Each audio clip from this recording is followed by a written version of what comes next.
How's it going? My name's Alan Hackler from Bay Maples, and we're going to do a quick little tour of a garden we recently installed. One of the challenges of this site when we initially began was there was a large amount of concrete on site, and there also wasn't a way for the stormwater coming off the house to infiltrate into the ground somewhere.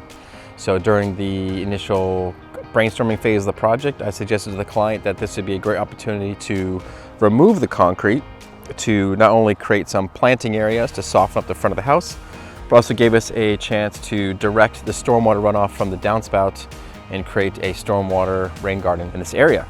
And previously this was all solid concrete, and what we did was we took a concrete saw to break up the concrete, and we created a small pathway in the front of the garden.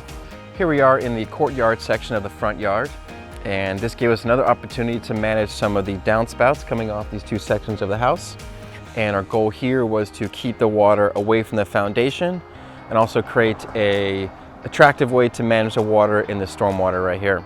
So here we are in this corner right here. We have the downspout coming from the roof.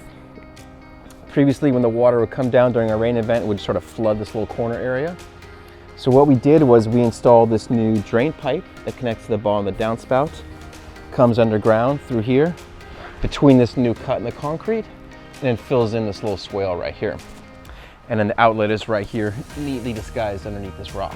We made two additional cuts to kind of balance out the look, and in each one of these cuts we have the irrigation lines too.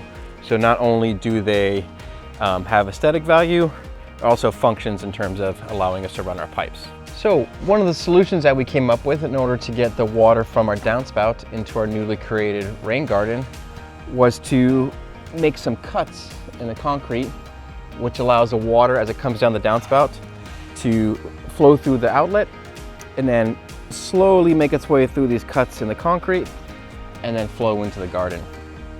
And one of the reasons why we did this was we didn't want to remove this section of concrete right here because we wanted to make sure there was still access to the backyard, to the side gates. But we didn't want to have a pipe running over the top or have to go underneath the concrete or break up this section of concrete right here. So making these small cuts in the concrete allowed us to still maintain the walkway, but have a really fun, creative way to manage the waters that flowed over the concrete into the rain garden. If this is something you'd like us to help you with your project, give us a holler. You can check us out at baymaples.com. Give us a follow on Instagram, and look forward to helping you out in the future. Take care.